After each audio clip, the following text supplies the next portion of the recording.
Welcome to the Supply Chain Pioneers podcast, where we highlight industry leaders on the forefront of innovation and technology in planning, procurement, and logistics. Hosted by your supply chain pro to know, Ulf Venn. Supply Chain Pioneers is powered by Everstream Analytics. Everstream gives you the predictive insights and analytics to make your supply chain faster, smarter, safer, and leaner. Go to everstream.ai to book your demo today. Hello, everybody, and welcome to Supply Chain Pioneers. And with me today, I have Greg Schlegel, who is the founder at the Supply Chain Risk Consortium and also wrote a book on supply chain risk management called Supply Chain Risk Management, an Emerging Discipline, together with Robert J. Trent. And with that, I want to welcome you, Greg. Thank you, Ulf. It's a pleasure to be here to talk essentially about our passion, which is supply chain risk and resiliency. So glad to be here. Thanks for the invite. Yeah, this is going to be a lot of fun because this is going to be a long discussion, but a very fun one. But before we start, it would be great if you could introduce yourself. Sure. I've been the founder of this consortium, Supply Chain Risk Management Consortium, for, I think we're in our 15th year. All right. I'm a career academician. I've taught supply chain management at 6 different U.S. universities. I recently ended my tenure with Lehigh University and Villanova University here in the States, teaching supply chain risk management and ERM, enterprise risk management. I'm a former IBMer, spent 8 years with IBM as a supply chain executive consultant across multiple industries, ran the chemical practice group in supply chain for IBM, did a few alliances as well. I'm a practitioner, perhaps like many of your audience. I'm a 30-year practitioner in supply chain management, worked across multiple industries. And ultimately, I'm a 45-year member of ASCM, the old Apex organization, that culminated into becoming the president back at the end of the 1990s. So quick thumbnail sketch of Greg. Okay. Yeah, we see a lot of accolades already there, so it's going to be an interesting discussion. But maybe let's go to the very, very beginning. What was actually your motivation of choosing supply chain management as a profession at the very beginning where you still were a practitioner? Yep. I would say I graduated from Penn State with a dual major, like a crazy person, computer science and operations research, and had an offer from the 10th largest chemical company in the United States back then in, I think, 73-ish. And they had 2 paths. It was very interesting. The one path was they said, Greg, you can go over to this group, and they do a lot of simulation. They work with LP optimization. They do plume analysis for our plants when we have a leak. Or we have this new group. It's called materials management. I went, okay, tell me more. We have this ERP system. We're going to do demand forecasting. We're going to do inventory management. We're going to integrate it in our plants. We're going to do scheduling. We're going to do capacity management. I went, that's for me. That's for me. It was brand new, really sounded interesting, and away we went for the next 7 years. And companies are still trying to achieve what you just mentioned, funnily enough.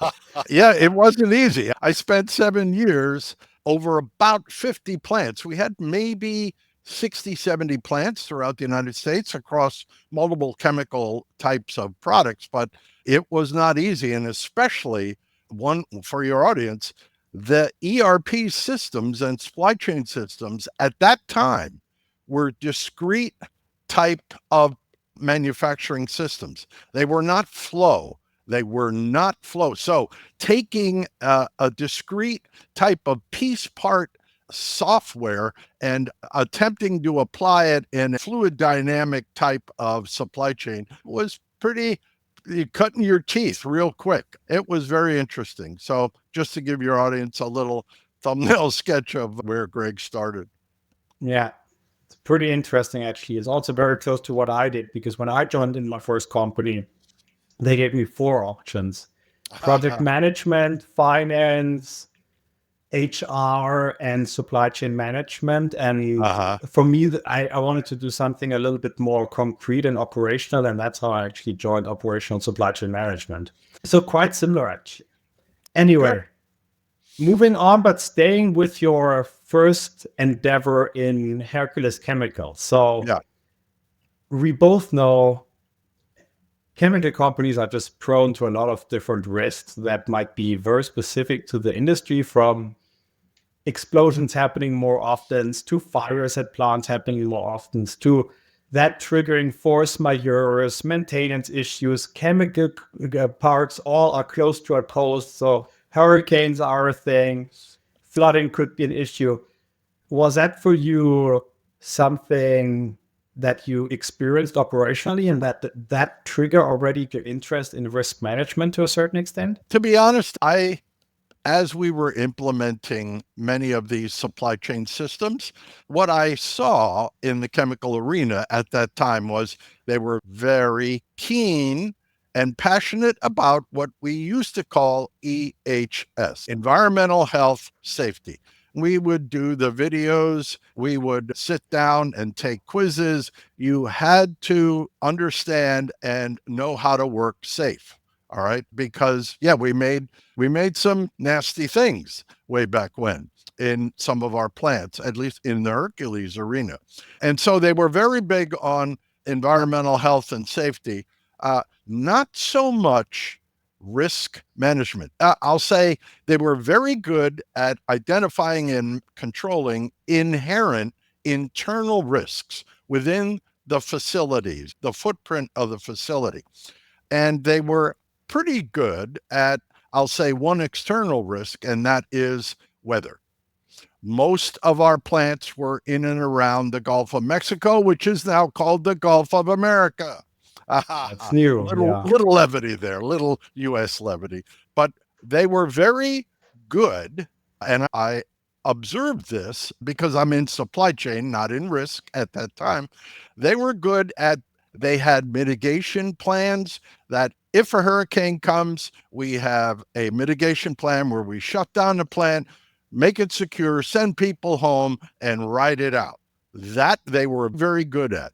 And then they were very good at bringing plants back up. You don't bring a chemical plant up in a day. It is very methodical. And after everything is gone, then they were pretty good at developing plans and exercising those plans, which now we call a risk mitigation plan. So those are the two threads that I do remember associated with risk.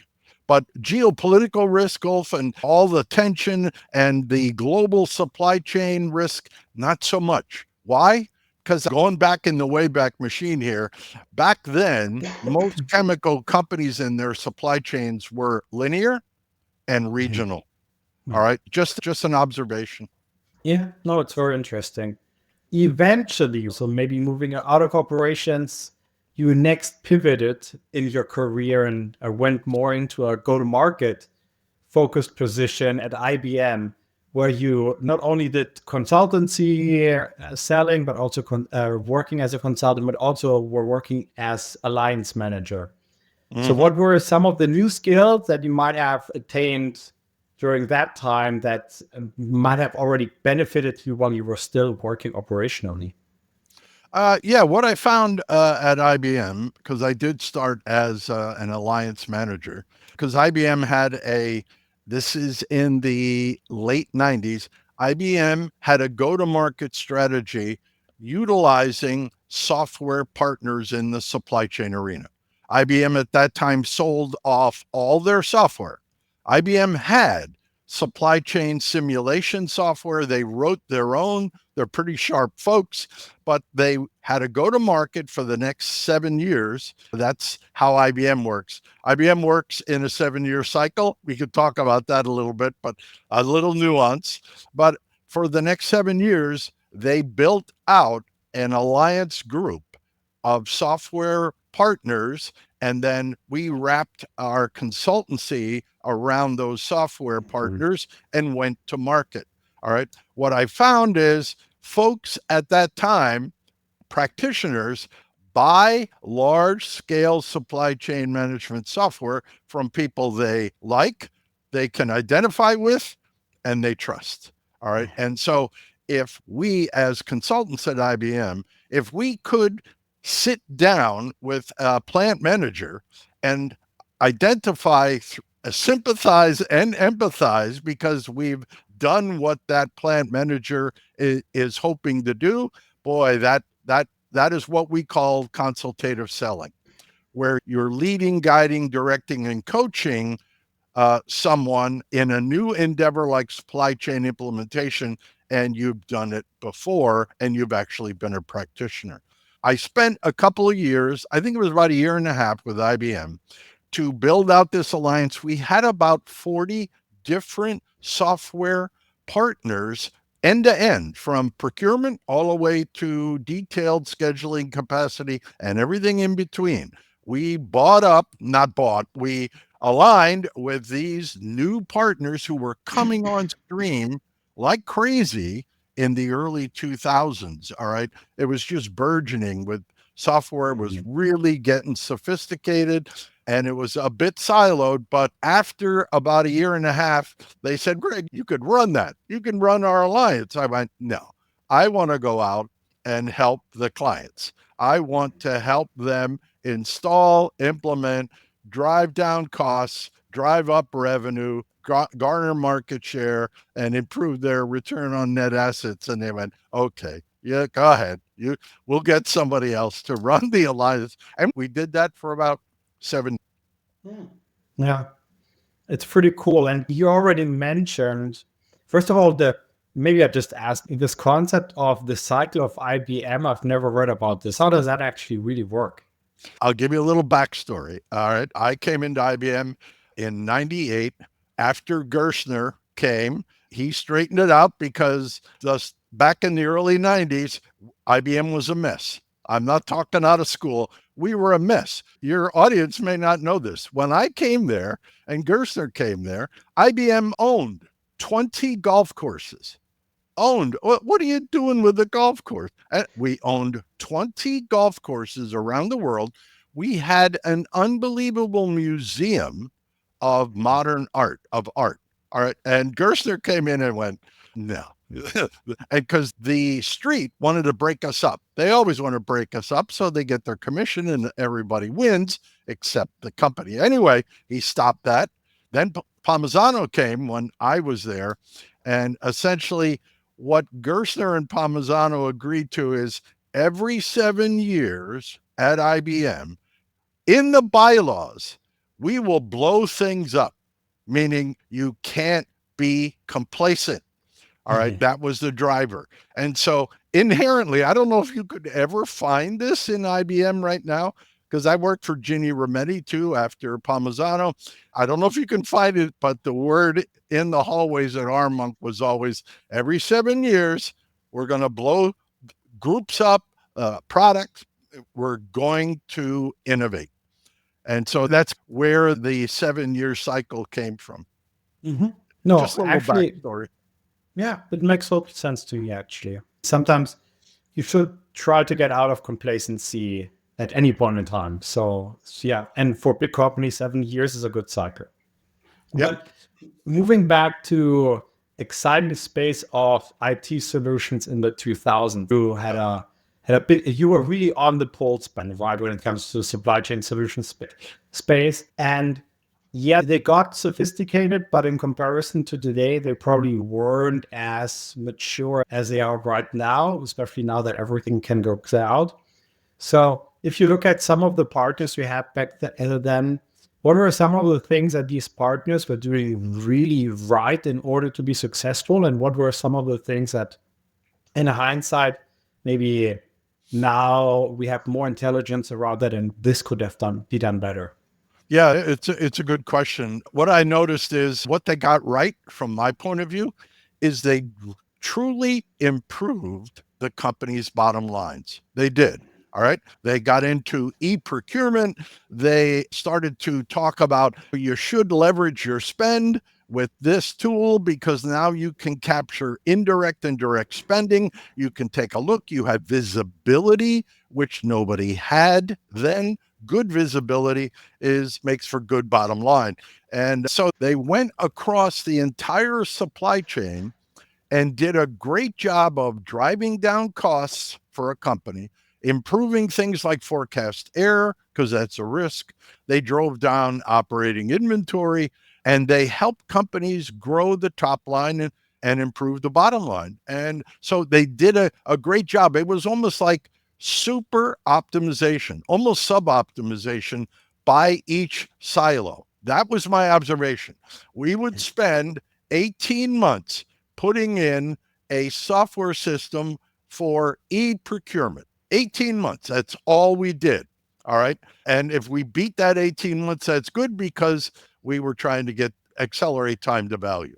All right. But it was one project, one approach within supply chain at a time, and they weren't connected. So did they get that right? Yes. But what didn't they get right, in my humble opinion? They didn't tie all the modules together. This is early 2000s, all the way up maybe to 2010. Even with the internet helped.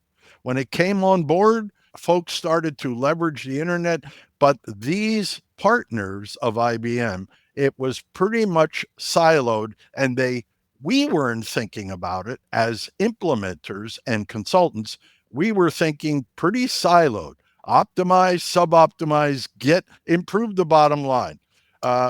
What they didn't do is they didn't do a great job while I was at IBM to align the partners together to feed each other, because I think at that time, across most industries, there wasn't an end-to-end approach to supply chain. There weren't end-to-end VPs of supply chain yet who were responsible for everything from procurement to the customer. They're there now. God bless them. They're out there. I was one later on in life, but in my humble opinion, that's what they got wrong. And before I left, IBM's own supply chain got it right. When I left, there were, 400,000 employees at IBM worldwide. 39,000 of them worked in something we called integrated supply chain group, from procurement, from suppliers, all the way to the customer. And then sure, you had other folks outside, but IBM took a very end-to-end approach, and they still do that today. So that's my observations in terms of what the partners got right, what we got right, and what we missed. Sometimes it's interesting if you think about how long ago it started that researchers were talking about the concept of supply chain management at university. And then I would say in the 2010-ish was when you first saw VPs of supply chains really being responsible end to end. But it's quite some time. It's really where you were more siloed and fragmented. Yeah. Yeah. And I'll give you this little tidbit too. Even at the moment, it's 2025. Still, there is a big dialogue, a big diverse dialogue out there every day about what are the contents of good supply chain. Folks, I'm sorry to say this, folks still think logistics is supply chain. And we still have a lot of work to do as evangelists in supply chain and risk. We still have a lot of work to educate folks on end-to-end supply chain, because when you do, that's when you get the juice. That's when the numbers really accelerate in terms of benefits to the company. Just a little aside. Yeah. And I also, just given that I sometimes have to upload things to social media, I can tell you that this is a perception that's also still with the younglings in supply chain management. Because if you try to look for what are the best keywords for supply chain management, the number one is logistics. Sure. Yep. And supply chain comes a little bit later, right? After procurement, after logistics. So it's still, it's more the singled out profession still. It's, as an evangelist, it's a lament for us as evangelists. We still got a lot of work to do. Definitely. Cool. We talked about the continuous circle of reinventing yourself if you're IBM, but there are other people who reinvent themselves every once in a while. And you're one of those because in 2010, you again started a new career, this time teaching in university. And that was actually directly supply chain risk management and enterprise risk management. For me, this is the first time SCRM really is a focus point of your career development. So it's the first time you really see it. So how did you end up taking this as a major focus point of your studies and career and everything? Yeah, it is. It was a big transformation and a kind of what we call a leap off the S curve. Really, it was. It was a jump. And I got the offer to teach. And I've taught before Lehigh, but I taught supply chain management, just a module like production planning to undergraduates. And Lehigh reached out, heard that we were talking about supply chain and supply chain risk. And a professor reached out because I was fairly local to them. I was about 30 minutes away from Lehigh. They're in Bethlehem, Pennsylvania, here in the States. And they were wanting. They needed someone to teach undergraduate, senior undergraduate supply chain course. And they had no one. And they were just building their 4-year curriculum. And so I stepped in and I said, yeah, I could help you out. And so for about 2 years, what I did is I helped out anywhere that they needed someone to talk about and teach supply chain elements of supply chain, production planning, demand forecasting. And then a funny story, after 2 years, we're sitting in the faculty lounge one day, and a host of us faculty folks, including our chair, Dr. Trent, was sitting there, and we're talking amongst ourselves about articles we were reading in about 2010, 2012. Articles were starting to emerge about supply chain disruptions across all the industries. Why? Because supply chains were becoming more global then. All right, they were reaching out, operating in countries that they never operated before. They weren't really totally prepared. And so we're going around, we're talking about the disruptions and the negative financial impact. Companies were going out of business. And so my chair turned over and goes, Schlegel, you've been around the block. We need to have a course in our MBA SCM program. You need to write up a course on supply chain risk management. I went, I'm your man. Okay. And away we went. Can't make that stuff up. And away we went. It took us about 6 months because all of us were building a cadre of intellectual property. And all the faculty members funneled the intellectual property and the articles to me. And one thing led to another. The chair helped out a little bit. And in about 6 or 9 months, we had a course. We had an MBA bona fide course in supply chain risk management. And the rest is history. So looking maybe at the course itself while teaching in university, what were some of the surprises you had when looking at the eyes of your pupils? Right? What was some things where you thought, okay, I didn't expect this as being the reception that this topic gets? Yep. One finding was initially what I saw through the questions and through the students' papers and quizzes was nobody knew much about supply chain risk. Really, it really was a greenfield. It really was. And that was interesting to us, especially to me, because everything we built out, every piece of intellectual property we shared with the students, it was always an aha, wow. It was a wow effect because most of the folks in our SCM MBA course had been in supply chain management or materials management or some element of supply chain, and they're not thinking about risk at all. They were thinking, all right, when a risk occurs, we'll react and hopefully we'll mitigate it and we'll go back to our day job. All right, that was the constant comment that I got from folks who are in an MBA class who have been in supply chain and materials management and so forth operations for maybe 10, 12 years. And they're trying to get their MBA. So everything we more or less shared every week or every class was an aha. All right.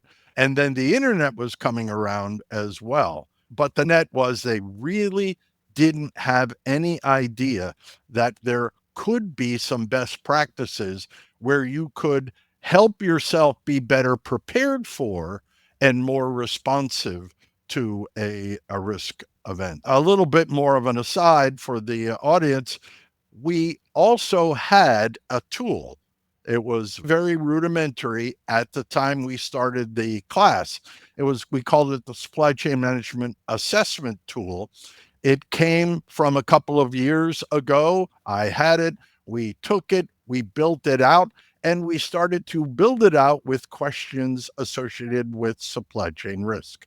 Then we utilized it as like a midterm for the students, and boy, they went, wow. Meaning the students would take the tool home, sit down, identify an area of their supply chain, collaborate with other supply chain peers, and answer about 90 questions in terms of evaluating their supply chain process maturity level. They came back and it played out so well with the students across all industries that we actually took it on the road. And so that was the genesis of a tool that we have had in our toolkit for the last 10 years. Okay. Yeah. So, okay, you've developed some toolkits, you developed a course, but eventually you saw that this is really a thing that's going to be very important in the future. So you decided to found the Supply Chain Risk Management Consortium back in that time, around 2 years being in university. Can you maybe talk a little bit more about your inspiration for founding the Supply Chain Risk Management Consortium and maybe explain a little bit what it is? Yeah, sure. It was a logical direction. It came out of the blue. We had such a good response from the students, the MBA students. And then we started, Lehigh was very keen on the concept. Ultimately, we wrote a book between myself and the department chair, Dr. Trent. And then we said, wow, we've codified this work, all right, in the body of knowledge in the book.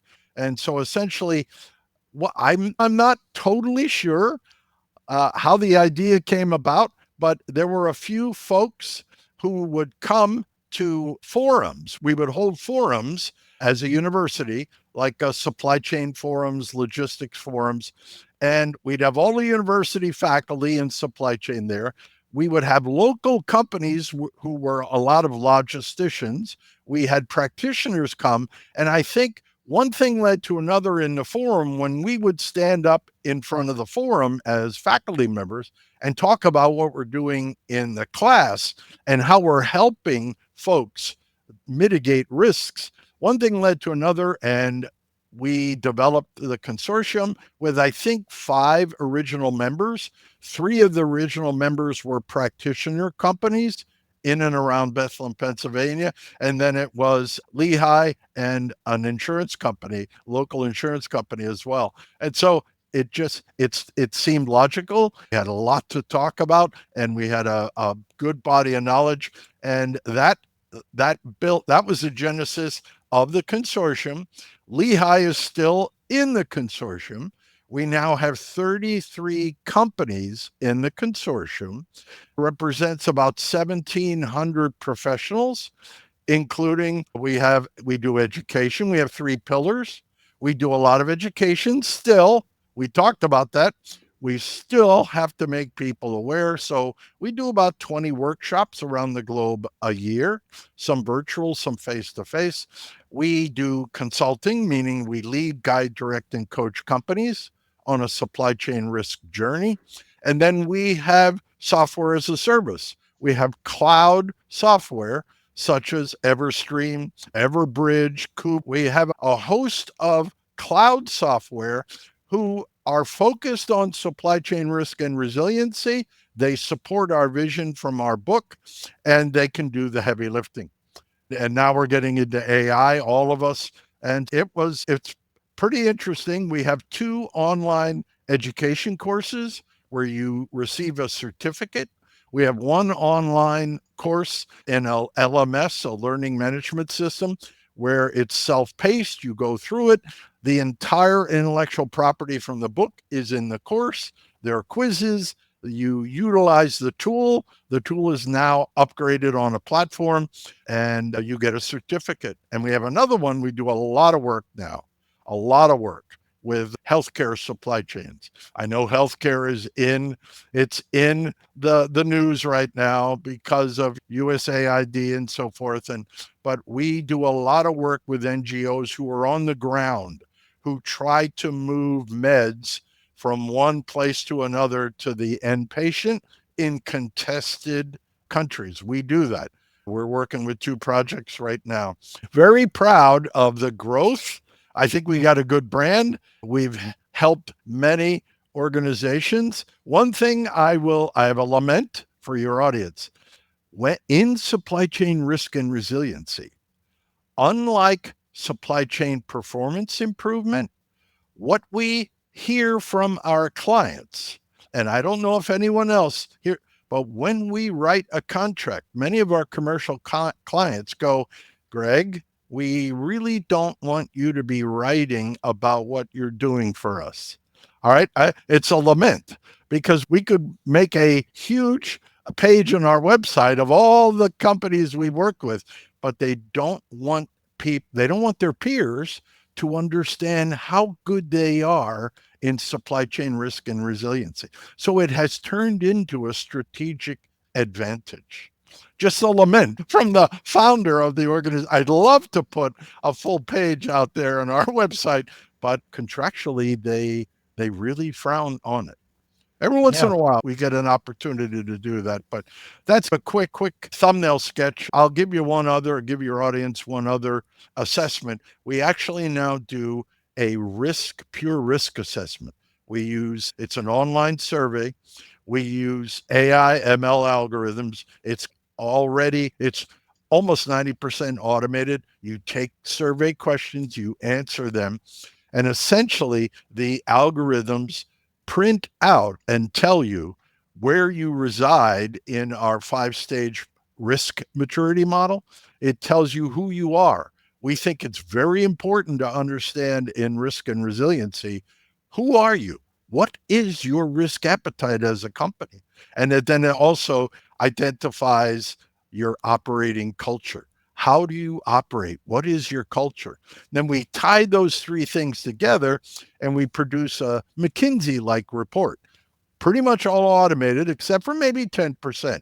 But boy, that has really, you take supply chain process maturity status and who you are, where you are, and how you operate together. Boy, some of our clients have really moved the lever forward doing them both. So I wanted to just give your audience a sense of our maturity at the moment. All right. Yeah. No, this is pretty great, actually. And if you look at the resource on your homepage, it's all very easy to navigate. And every once in a while, you even bring out a newsletter, which I also do read. So that's also really good. Yeah. So going forward, because you talked about maturity, assessing maturity, so eventually companies want to get started on supply chain risk management. You said a lot of things that are very important in that space, like risk appetite, understanding what actually you want to manage and what you want to leave alone. Things like organizational, I would call it biases that might lead you to one way of doing it versus another. In order to get started, you need to up your game somehow as quick as possible. So my question would be, what is possible in 90 days? Yep, it's a good question. I think I'll give your audience a sense of what we've learned. We do try to learn from our experiences. I'll be honest with you guys, we thought that if we put out a risk and resiliency online survey. Everybody would jump all over that like a new suit in the movies. We were wrong. We were wrong. Here's what we found out over about 2 years. We found out that most supply chain organizations are not ready for risk and resiliency in a bona fide program. Why? Because they're immature in many of their supply chain processes. They may not even be integrated. They may still be operating in a silo, meaning demand management forecasting guys, they do their thing and they throw it over the transom, and who the heck cares? That's inventory management's problem. Really, I'm not trying to be glib, but it's still out there because remember, many companies are new and they don't know about supply chain. They're not aware of supply chain management best practices. So what do? They go get certified at ASCM and SIPs and so forth. All good. But the newbies on the block, the new supply chain companies and the new supply chain organizations, you gotta be at a certain level of maturity before you can actually find funding, find skills, find people, and move towards a bona fide supply chain risk and resiliency program. All right, so what can you do in 90 days? Here's what we advocate. We do advocate take the as is assessment. Find out where your strengths are and where you're weak within 13 tenets of a good end-to-end supply chain. We put together a star chart. The attendees your audience can take a look at it. It's free. We were convinced that we actually broke up the assessment tool in supply chain and we offer it for free. We have 600 companies in our free SCM assessment database across all industries because we're totally convinced that you got to start somewhere and as is. How mature are you? What we're also doing is we're finding that there are companies out there that go through our assessment and they're exemplars. We can identify them. And now what we're doing is we're following up with them and going, you seem to be ready. This is us to them. From our perspective, you seem to be ready to exercise some good supply chain risk and resiliency best practices. And then we're starting to offer our maturity assessment as an online tool to get them started within their supply chain now, get them started in a bona fide supply chain risk and resiliency. That's the approach we're taking. It's being received quite well. All right. What typically surfaces when we get folks engaged in the two assessments, things like gain executive support and sponsor. We know that you got to do that on every project. All right. Because the tools actually give the user a couple of action items. All right. Based on where they are, who they are, and how they operate. We don't try to change a company's risk culture. We do not. There are companies out there who just lead with their chin and go, I'm going to change you. We do not. We think it's better to understand where you are, who you are, and how you operate, and then we'll move you forward within that continuum, within your sphere, because that's who you are. All right. Culture, think of it this way. Our mantra in risk, culture eats strategy for breakfast. All right. Really, we've come to that conclusion. Culture in risk management is all about culture.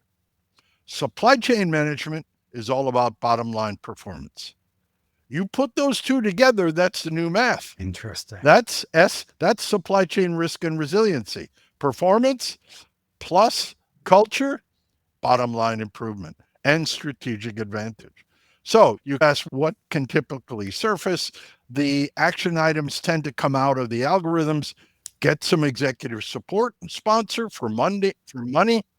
Designate somebody as a role. You need a lead. All right. Mm-hmm. Somebody has to be responsible for supply chain risk and resiliency. Then maybe start the dialogue. You got to build a team. Perhaps you seek out some external risk alert systems. They're out there. We have many of them in the consortium. There are others, but not just internal risk, but external, outside in. All right. And then begin to improve your supply chain visibility within upstream to your suppliers and downstream to your customers. So those are just some of the things that tend to come out of the tool sets based on where companies are in terms of their maturity. So I just wanted to try to share that with you. Coming to an end to the podcast, I have to say, because we ran through a lot of my questions here. There's one final question I want to ask, and it's a combination of two things at the same time. So you have a big passion, as we just heard, on supply chain risk management, but you also have a big passion for golf. So if we combine those two together, what would be a future hole-in-one for supply chain risk management? I think a hole-in-one for folks in supply chain risk and resiliency would actually be leveraging the new tools and techniques out there, meaning AI, ML algorithms. We're at the tip of the spear here. And boy, there just seem, I mentioned to your audience, we use AI, ML algorithms in both of our assessment tools. Very young, it's structured learning, but the tool learns every time a different user comes in and answers the questions. All right. So I think that is really, that might be a birdie in golf. That could be a birdie as opposed to a hole-in-one. And the other thread in the golf and supply chain risk and resilience would be, we advocate, we almost every day, digitize your supply chain. Why? Because and many of our software as a service folks do it, you guys do it, Everstream, digitize the supply chain. Why? Not to make it look cool, but you can then run what if scenarios. You can become proactive if you digitize your supply chain, because don't let anyone ever tell you that your supply chain is too sophisticated and can't be digitally modeled. That's false. I'm a chemical guy. It's called fluid dynamic problem. It's got feeds and speeds. It can be done, and many folks do it rather quickly. But why do you do it? You want to run some what if scenarios. What if I lose supplier 10? What happens to my finances, to my customer service, and what kind of risk do I have to my organization? And you can go on and on. Then you build risk mitigation plans, and you are better prepared for and responsive to a risk event than your nearest competitor. One last thing, risk management is a relative game. All you have to do is run faster than your nearest competitor. We put that in the book, the old bear joke. All you'll have to do is run faster than your nearest competitor. That's a strategic advantage. And so you get that with some of those threads. I just wanted to, and hopefully I answered your question. Yeah, no, that was perfect. Amen to that, actually. This was exactly what we need to hear. Perfect. Greg, this was such a great pleasure. I want to thank you for being part of the podcast. Thank you so much. My pleasure, sir, and all the best to your audience. Yeah, we will have a good time listening to this. So for everybody who listened, watched, or however you are enjoying this podcast, we now want to say, have a nice day and bye-bye. This was Supply Chain Pioneers. Thanks for watching, listening, or however you are enjoying this podcast. You can find Supply Chain Pioneers on Spotify, Apple Podcasts, all other major podcast players, as well as on YouTube at Ulf Talk Supply Chain. Please don't forget to like, subscribe, and comment. See you next time.